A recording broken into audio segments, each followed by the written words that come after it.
अगर बहुत प्रैक्टिकल तरीके से, व्यवहारिक तरीके से देखा जाए तो जगत में परमात्मा की अनुभूति दो ही प्रकार से हो सकती है।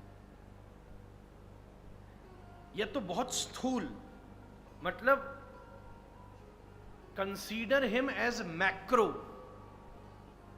और या सूक्ष्म, वेरी माइक्रो।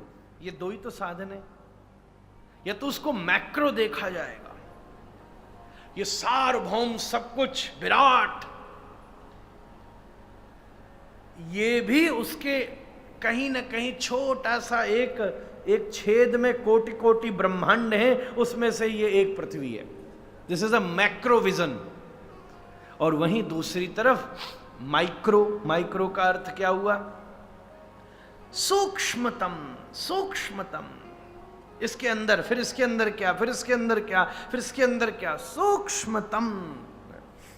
जैसे प्रहलाद जी से पूछा, बता इस खम्भे में भगवान है? बोले हाँ जरूर है।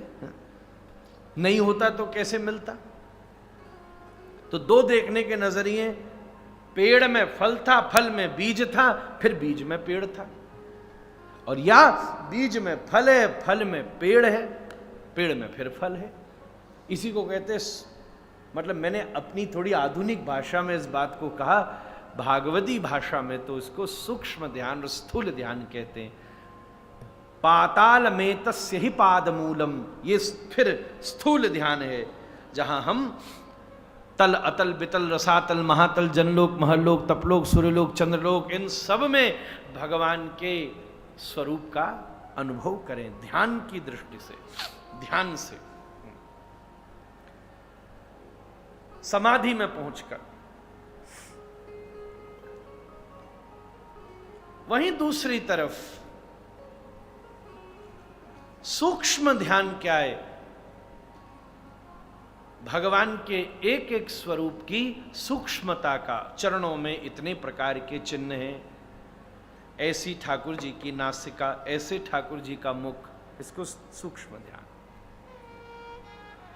तो या तो आपकी दृष्टि मैक्रो हो जाएगी भजन करने से, और या आपकी दृष्टि माइक्रो हो जाएगी। यही होगा, इतना ही होगा महाराज।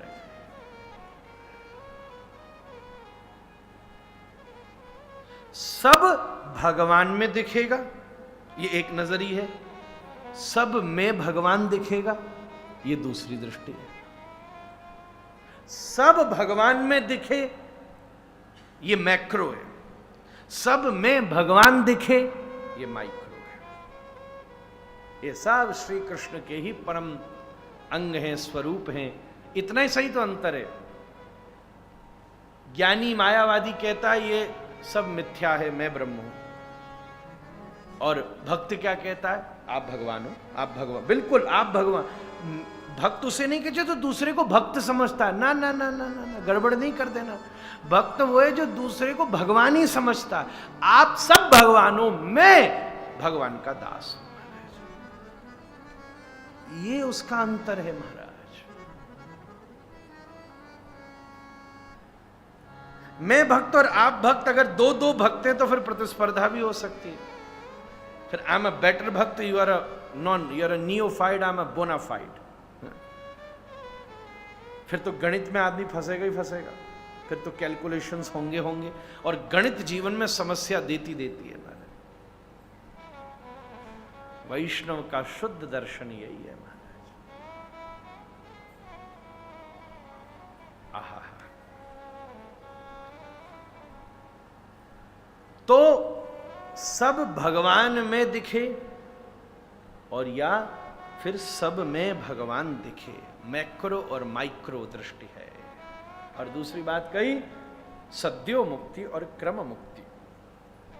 सद्यो मुक्ति का मतलब होता है डायरेक्ट, और क्रम मुक्ति का मतलब होता है लाइन में हम लग रहे हैं।